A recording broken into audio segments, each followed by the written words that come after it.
അപ്പോൾ നമ്മുടെ കണ്ടിന്യൂഷനാണ്, തേർഡ് പാർട്ടാണ്.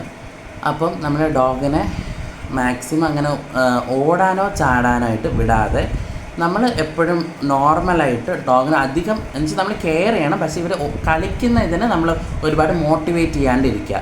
ഇപ്പോൾ ചിലപ്പം ബോളൊക്കെ ക്രേസുള്ള ഡോഗായിരിക്കും, അപ്പോൾ വല്ലാണ്ടൊക്കെ ഇവർ ഓടും.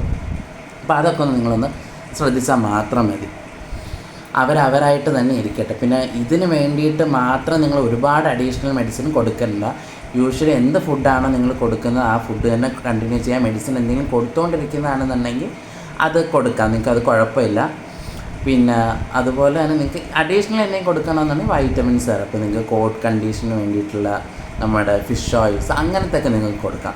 പിന്നെ അതുപോലെ പ്രോട്ടീൻ അടങ്ങിയ ഫുഡ് ലൈക്ക് മുട്ട, ചിക്കൻ, ബീഫ് ആണെങ്കിലും എന്താണെങ്കിലും നല്ലത്. ഒരുപാട് കുറേ ആൾക്കാർ വേസ്റ്റൊക്കെ കൊടുക്കാറുണ്ട്, അല്ലെങ്കിൽ ഷവർമയുടെ കട്ട് വേസ്റ്റൊക്കെ കൊടുക്കാറുണ്ട്. ഓക്കെ, അതൊക്കെ ഓരോരുത്തരുടെ ഇതാണ്. പക്ഷേ ഉള്ളതിൽ മാക്സിമം നന്നായിട്ട് കൊടുക്കാൻ നോക്കുക. അതുപോലെ തന്നെ എന്തെങ്കിലും ഡ്രൈ ഫുഡ്സ് എന്തെങ്കിലുമൊക്കെ കൊടുക്കാം. പിന്നെ ഫുഡിൽ കുറച്ച് വെജിറ്റബിൾസ് ആഡ് ചെയ്ത് കൊടുക്കാം. അപ്പോൾ കുറച്ച് മെഡിസിനും കൂടി കൊടുക്കുമ്പോൾ അതൊരു ലെവലായിക്കോളും. പിന്നെ ഒരുപാട് ഫുഡ് കുത്തി നിറച്ച് കൊടുക്കരുത്. എല്ലാവരും വിചാരിക്കും ഓരോ വീഡിയോസും ഓരോന്ന് കാണുമ്പോൾ നമ്മൾ ഇൻസ്പയർഡ് ആവും, ലൈക്ക് അതുപോലത്തെ ഒരു പപ്പി ഇതിൽ വേണമെന്നുള്ളത്. പക്ഷേ അങ്ങനെ കൊടുക്കണമെന്ന് പറഞ്ഞാൽ അത് ബുദ്ധിയായിട്ട് നിങ്ങൾ ചിന്തിക്കേണ്ടത് എന്താണെന്ന് വെച്ചാൽ, ഒരുപാട് വയറ് ഫില്ലായി കഴിഞ്ഞാൽ അത് അവർക്ക് ബ്രീത്തിങ് ഇഷ്യൂസ്, ചിലപ്പം പല പല പല റിസ്ക് പ്രോബ്ലംസിൽ വരാൻ ചാൻസസ് ഉണ്ട്. സോ അങ്ങനെ ഒരിക്കലും ചെയ്യരുത്. അവർക്ക് പറ്റുന്ന രീതിയിലുള്ള അവർ കഴിക്കുന്ന ക്വാണ്ടിറ്റിക്കുള്ള ഫുഡുകൾ മാത്രം കൊടുക്കുക.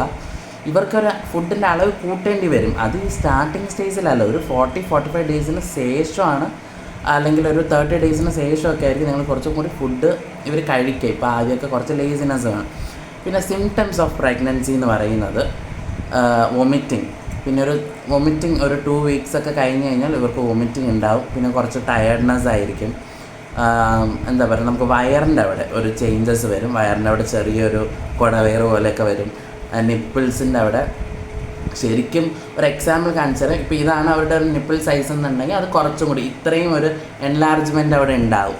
ആ സമയത്ത് കുറച്ചും കൂടി ഇങ്ങനെ തൂങ്ങിയിട്ടുണ്ടാവും. ഒരു റെഡിഷ് ടൈപ്പായിരിക്കും. ആ ഒരു പോർഷൻ വന്നിട്ട് ഒരു ജെല്ലി ടൈപ്പ് പോലെ ആയിരിക്കും അവർക്ക് അങ്ങനെ വരുന്നത്. പിന്നീടാണ് അവിടെ കുറച്ചൊന്ന് ഫാറ്റായി വരുന്നത്. ബേബീസ് ഓരോന്നും വളരുന്നതോറുമാണ് അതിൻ്റെ വ്യത്യാസങ്ങൾ ഉണ്ടാകുന്നത്.